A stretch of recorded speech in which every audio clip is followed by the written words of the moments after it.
yatabukire kutale center okwenda okubona nga weerya matereke n'ababala akalulu ate waenda okwerya matereke ni opponent wo etya omuntu ali kubuuza briefly mudakiika 5 omuntu wakanti lord mbawo neyanziza ino omwami Mogani akenale mukendikoba okusookera irala ndikiriza mu ngeri ey'endawulo ndoze eyo zaabo ababitamu mu kalulu ka flaga nga babitamu mu bulungi awazira kwemuluguunia kona ndikwenda koba nti muyoge n'okuba nga congratulating abalonzi abavayo babemerera kweinuma babawo obuwagizi nga buti munange wano w'ekitambaala kwenda kumuyozayoza yes n'okuyozayoza pastor Muwanguzi lw'okuba nga bamwongeire ekisanda ai kadi bakalimwa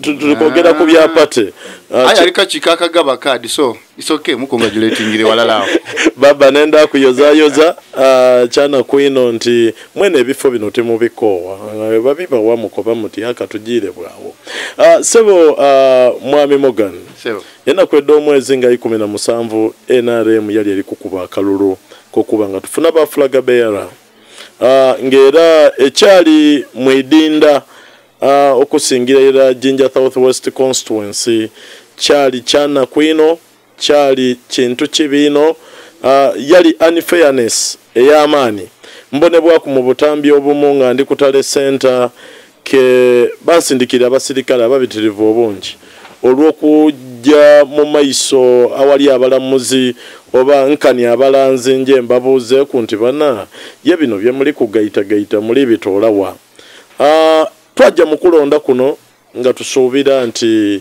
ebintu bidda kuba birungi kuba NRM yali etusuubiza okuba ngetegeka okulonda okulungi okuli free and fair tujja n'ekirobozo kya free and fair awamu mu bitundu ebimu kyakola mu bitundu ebindi nga Jinja Southwest constituency tikyakola era ng'ekyo kyolekebwa petitions edaatebwayo okuba nga tuwakanya obuwanguzi obwoyo eyadeclaringibwa nga eyadi akalulu ng'ate amazima gene akalulu tiyakalya ku mu petition yaife nga mulimu okuba nga tiwali access ya declaration forms eri ba agents baife kibino nti okusobola okuba nga kwetebwa okulonda okuzira mu declaration forms bana tukusobola kuba kulonda kubanga results dondona okuva ku declaration forms aye chana kwino nti abatwala ebyokulonda wano mwidinda bakakasa okubona nga declaration forms badikweka era ba candidate bananga abasatu bwe twali tuli kuvuganya ni mwami Grace Balyeku ezida yafuna ku declaration forms okutola ku mukifo kirala ku alliance ndoza ni commercial mumpo mwire nebifo byonkanze nga candidate byenasobola okuba nga mfuna mu declaration forms atenga ebifo ebyo tibyali tampered with weirayo n'olingirira footage kuba abantu twabenkaraginganga okuba nga mukulonda kuno kwe tuli kujamu tusuubira mu bu irregularities so twasaba abantu nti kamera dibeku muteku footage tusobola okuba nga tulwanisa ebikolwa ebibi ebisobola okwolekera akalulu era nga indeed mu dimu ku videos de tulina diragira irala obunanfuusi dalaga obwibi obwa graduating bwafuuka obunazi obwayolekebwa mu kalulu ako enakwedda omwezi nga 17 sebo mwami Mogani wano mukutayo petition tulina ebintu bingi bye twetegereza one mwami Grace Balyeku yali declared winner nga bakozesa declaration forms da polling stations 10 donka ngate polling stations ede 10 wobo gaise ofuna obululu kanana bina na satu bamudeclaring nga winner n'obululu 9 chokanga wogaita edogundi dondona no gaita edaife debatwa 2028 no digaita kukendo omukuluke yafuna ojo kwekanga nga tuli mu mutwalo omulala 10+ aye chana kwino nti bwenagezako okubuuza betuli kugaita muli bitolawa security ne jebampa NRM tugitwala ng'enomba eteekeirwa okuba nga egaita bana NRM bonabona olunaku olwo twabona nga abandi byana ng'abandi baana mu nomba. Opponent wange yatambula nga yajja kumenza kule yawe ebiragiro byayenda. Nze bwe nasitukamu ku katono kati bampereza basirikale 16 babenga bantoola mu maiso banfulumya n'Itale Center. Kibino kibirala twabona ku bribery ey'aba voters. Mbaire ndwirewo okubona candidate yakuba campaign ku lunaku olw'okulonda.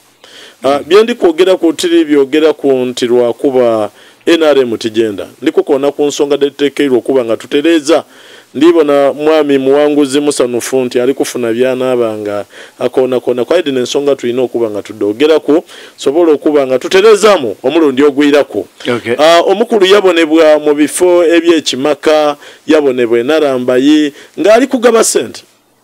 Nga werekebwa kwechena kweino security eya Uganda police n'amagye ebitekeirwa okubanga bikuuma omuna Uganda n'okutawo environment enonje ekirizo omuna Uganda okubanga exercising right ye eyokulonda omukulembeze gwayenda mu mutima gwawulira nga nigwe yandiyenza okubanga abanga mukulembera. Kibino nti police yabonebwa ku mu bitundu ebyenarambayi bino byendi kwogeraho ku biri ku obudulizi bwa video. Okay. Police yabonebwa ku nga neri n'okuyamba ku polling agent okubanga baiduzamu empapula okwiduzamu figures ku declaration forms ngate ba agents baife bakubibwa batoleibwa ku station bababinzewo bakole ebintu byebenda bene na bene. Kano yes sir. Wena onganva juli yes okumuzamu okobye nti ndikugoberanga embozio. Yes sir. Diara form tuwafuna. Titwafuna. Diara form buli yesimba oba mu aliment okuba ni diara form. That is true. Kituufu nti bakandetya ndi tuba bana ba agents. Olusi bani ba agents abali abasobola okuba compromised. Yes. Abandi ba agents ke bali weak. Yes. Ba agent bo bali bategeera omulimo ogwabayebwa. Ba agents bange sebo babayire bantu abalwire mu kalulu for a very long time. Omuli ba chairpersons, omuli abali ba kansala, omuli abantu abali political babitirivu obungi. Ayo wabonebwawo intimidation. Eyamani waliwo drone edali ku ground nga dili kutambula dijja mu bifo ebironderwamo nga bigema ba agent babata mu drone bakuba babuzaawo baba releasing later nga bamaze okola boche bali kweyendera ebikolwa ebyefaananiza ku otiseni bino tibirungi era tubivumirira nise kuvumirira byona yonna tutwenda biboneke okuba nga biiramu omulundi ogundi wetwogera ku kyokuba nga ba agents bali week. Ono mama owekitambala atutya ime wano singa ensonga ebaire ya amaani kulwana na kifuba tiyakabaire nga atya ime wagati waife fa abaami boli kubona bakanyama ensonga eno ndi kwenda tugisimule mbiroboozo eby'abantu eyokoba nti ba agent batekeirwa okuba ab'amaani singa wabaawo democracy singa wabaawo enteekateeka y'akalulu enongi bana titwetaagana kulwana twogera ku maani kiba kitegeeza nti twenda abantu abanaakuba ebikondeke bali kutolebwa ku declaration forms. Twenda Uganda ewo omwaganya n'omukyalo okuba ng'asobola okompitinga oba okwemererawo yabangawa opinion wagati mu bantu ab'amaani. So mwami Kano mu bumpimpi okwenda Uganda empyaka tukwenda Uganda entereevu kale we baleino